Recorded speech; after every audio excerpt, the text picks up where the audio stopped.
Hi, everyone, and welcome to the DogCo Secrets podcast. My name is Michelle Klein. I am your host and the founder of DogCo Launch, where pet care companies come to grow and scale. And today, I want to talk to you about focus and how to protect focus when there are a million things fighting for your attention.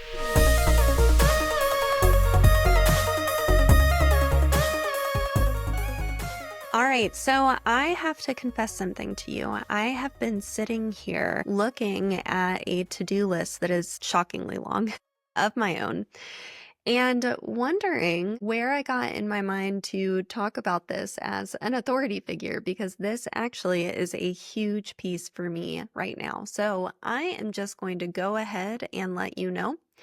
This episode is going to be less of a how-to and more of a here's what's going on with me and how I'm looking at getting better in this area and how I'm looking at focus right now. So let's dig into it together. I hope that's helpful because I want to take you guys on the journey of my learning process as well as I learn alongside of all of you and alongside of all the companies that I work with. So, okay.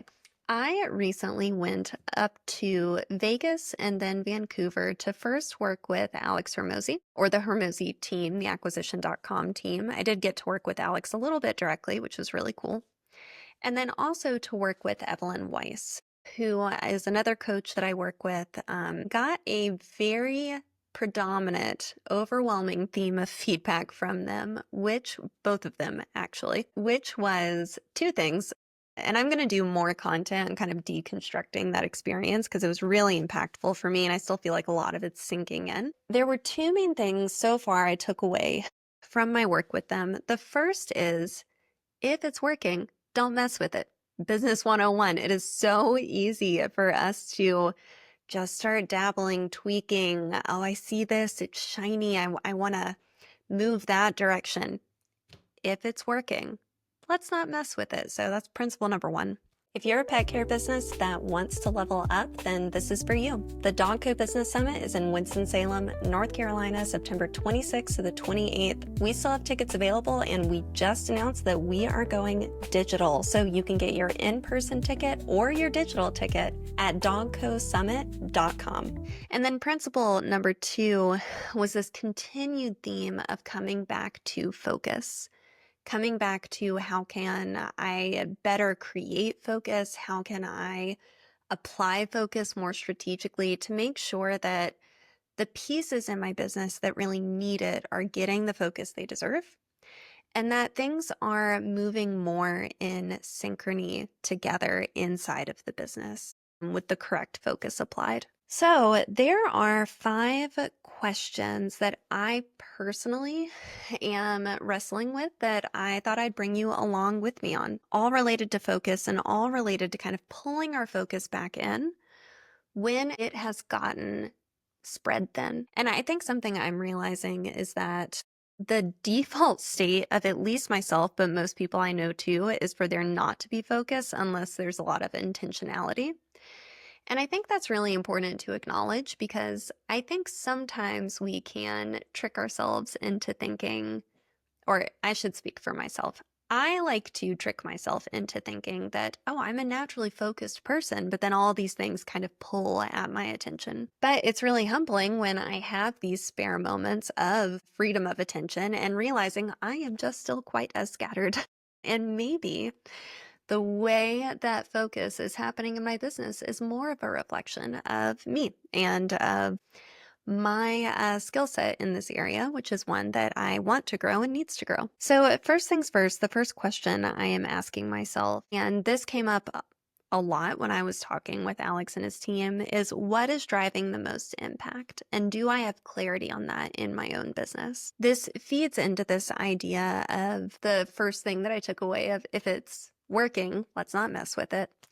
But we want to have clarity on what's actually driving the most impact in our business because it can be really easy to shift our focus away from it, even unintentionally, because if we don't know what it is, we don't know how fiercely we need to protect it. And when that is the case, that division of our attention, the pulling away of our attention, has this consequence that is not only unintended, it can be unclear to us until we really isolate what is working, because then we need to have this incredibly vigilant protection of our focus around that area in the business. And when that focus starts to pull or fade or shift into something else, there are consequences to your business. And so we need to know what is actually driving the most impact so that we can focus more there. Yeah, so I'm wrestling with that question a lot. And I think also one thing that we need to get really clear on with our businesses is when we say what drives the most impact, what are we evaluating that on? Are we evaluating that on revenue, on new client acquisition, on net profit? And getting clear about what's the highest need and priority of the business in this current season. Is it growing the revenue? Is it realigning the internal structure so that maybe your operational expenses or your staffing structure makes sense? Maybe it is focusing on net profit. Maybe it's focusing on brand presence, whatever is driving the most impact. We want to get clear on what that is, but also what impact are we actually measuring that we then care about shifting or changing or protecting? The second question I am asking myself these days is what pulls more attention than it returns to my time? If you've done my mastermind, or you might be familiar with this concept, we talk a lot about the 80-20 principle and about how we need to hyper isolate what drives impact in your business and hyper isolate what doesn't, and what is actually adding more drag to the system than it's returning. So these first two questions are really an inverse of each other when we're looking at what's driving impact and looking at what pulls more attention than it returns. Those are two sides of the same thing. And I think they're both incredibly important. When we're looking at what is pulling our attention, I think we want to get incredibly honest about where we're spending our time and where we are either not spending time well or spending time in low leverage areas of opportunity. I talk a lot with my clients about how important it is to track your time and to know where your time is going. And the real reason why is because when we track our time, we can, one, see the relationship between input and output. So I did this action, I took this step, and this is what I got out of it. It makes that relationship between the two a lot more clear. But the other thing that time tracking really shows us is, where do we have time waste? So if you want to do one of the most humbling activities that someone will invite you to do this week, pull up your phone and look at the report for how much time you spent on your phone the week before, whether that's on social media or texting. I at least use my phone a lot for work, but I can tell you that if I am on social media and let's say I clocked an hour on social media a day, I am not doing an hour of work on social media. I am definitely doom scrolling, as they say. And that time really adds up. I use an app called Opal that tracks how much time I spend on certain apps and also blocks time. And one thing that's really interesting, they run a report for me every week with the time I spent on my phone, mapping out how long I'm expected to live. I know this sounds really, really dark, but how much of my life I will spend looking at my phone.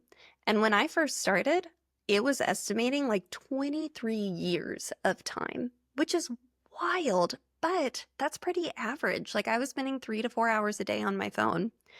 I've been able to get that down to an hour to an hour and a half, but it's taken a lot of intention. And so going back to this idea of focus, of looking at what pulls more attention than it returns. Where are the areas of opportunity to maybe cut or change or renegotiate the way our time is getting spent so that it can be applied into the areas that it needs to be more? And I don't think this always means we're trading enjoyment for more work by any means. One of the things I actually have been thinking about a lot in this area of focus is about how I want to be better at truly resting, because I think that that is so important to applying focus later. So I actually have been spending a lot of time thinking, how can I rest better? How can I get better sleep? How can I get more sleep and more quality sleep specifically? Because I sleep between 7 and 9 hours a night. I don't think it's a quantity problem. But I would not say that I have really set myself up for success with like deep sleep, restful sleep, restorative sleep. And similarly, I don't rest super well during the day ever. I like being busy and I like thinking. But I think part of that is my brain does need a break because your productivity really drops if you don't allow your brain to like reset, to go outside, to get a walk, to, do things that are helpful for your brain kind of rejuvenating itself. And I can be pretty poor about taking those breaks and doing those things. And so I think it really diminishes the quality of focus. I'm on a bit of a side quest now, but I think it applies. Okay, so we talked about what is driving the most impact. Getting clear on that 80-20 principle could be helpful for you if you want to look that up.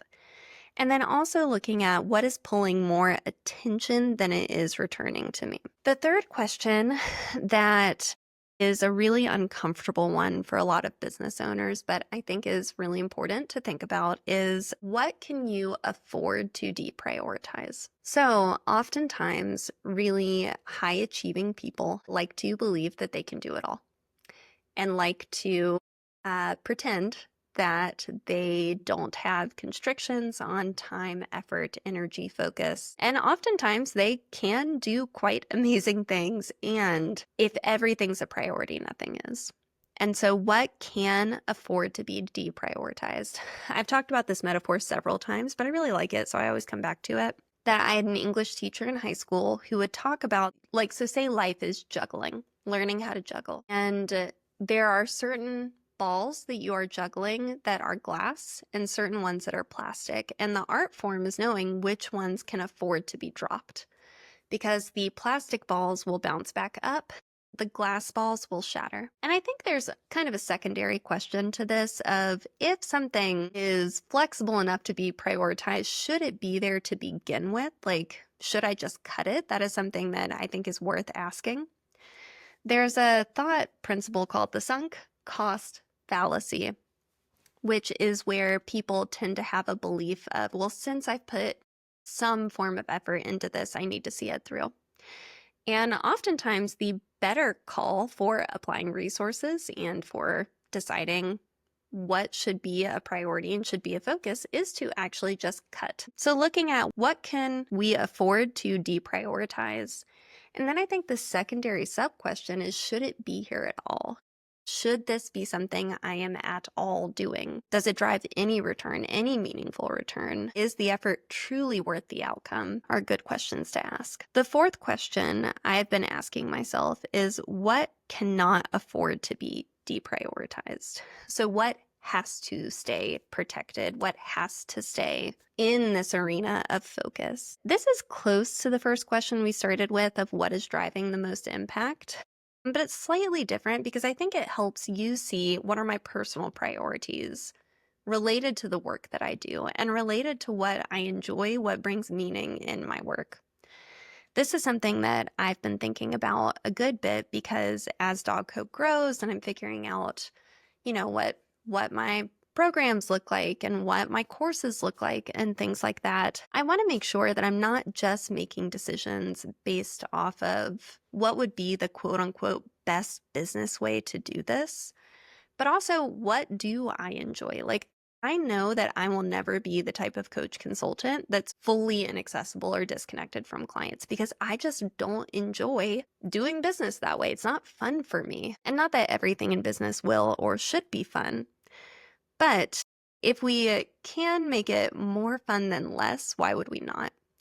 And I know for me, there has to be some of that connection or it's just not going to be work that I want to do. So I know for me, that has to fit into the puzzle somewhere, even though that may not be quote unquote the highest leverage or the most scalable or the most strategic or what, insert whatever word. For me, that has to be part of what I'm building.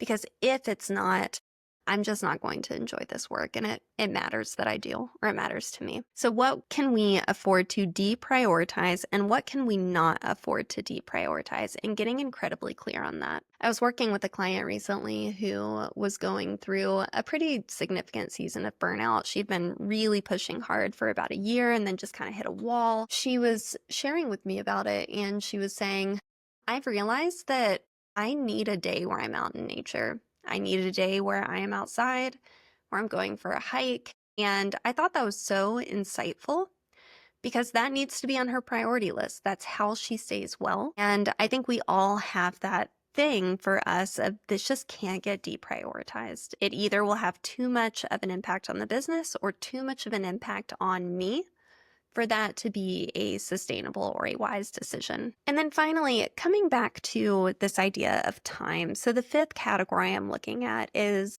do I have enough data on where my time goes? And again, getting back into this idea of time tracking and into this idea of, am I actually appropriately evaluating how much time things will take so that if I have identified them as the top priority, they actually do get enough time. And I think entrepreneurs especially can really struggle with time because we don't have people clocking time for us. So for example, if you are in a 9-to-5 job, I mean, even just the way I frame that, if you are in a 9-to-5 job, you know what you are doing between 9 and 5, and you probably have a boss or a manager that outlines what you should be doing during those hours. It's not super vague. It is more direct and clear. And when you are self-employed, you not only lose that structure, which I think can be really helpful, or you at least lose its organic presence. You have to rebuild that yourself. But you also lose a lot of the accountability that comes with that and the accountability that's naturally been part of it. I think it's really important that we start with, am I tracking my time? Do I have clear information I can look at with where my time goes? And I do want to directly state, I don't believe it's sufficient enough to track your time mentally because of our tendencies to not accurately self-report how long something actually took. It is just so much easier if you get it out of your head and into a place where you can look at it. So time blocking on your calendar can be a really good place to start. But I also think there's a lot of value in keeping a record of where your time has gone so that you can really see, did I even follow my time blocks? Did I accomplish anything meaningful on this day? That's a hard question to ask, but there are many days the answer may be no. Like, I look at this and I really didn't drive meaningful impact into my business. So I think once we get clarity on that, we can start looking at, if I want to be here in 5 years, 10 years, but this is the rate of change or impact I am having, am I actually going to meet that? Am I going to achieve that goal? Am I going to get further? Or am I looking at a much slower timeline unless I increase my surface area of impact? So I hope this was helpful. This is absolutely an area that I'm looking at really heavily right now with me and my work and wanting to make sure that I drive the most value possible to my clients and in the work that I do. And I'm excited to keep growing alongside you guys. So give me feedback, tag me on social media. I'd love to hear if this was a helpful episode for you.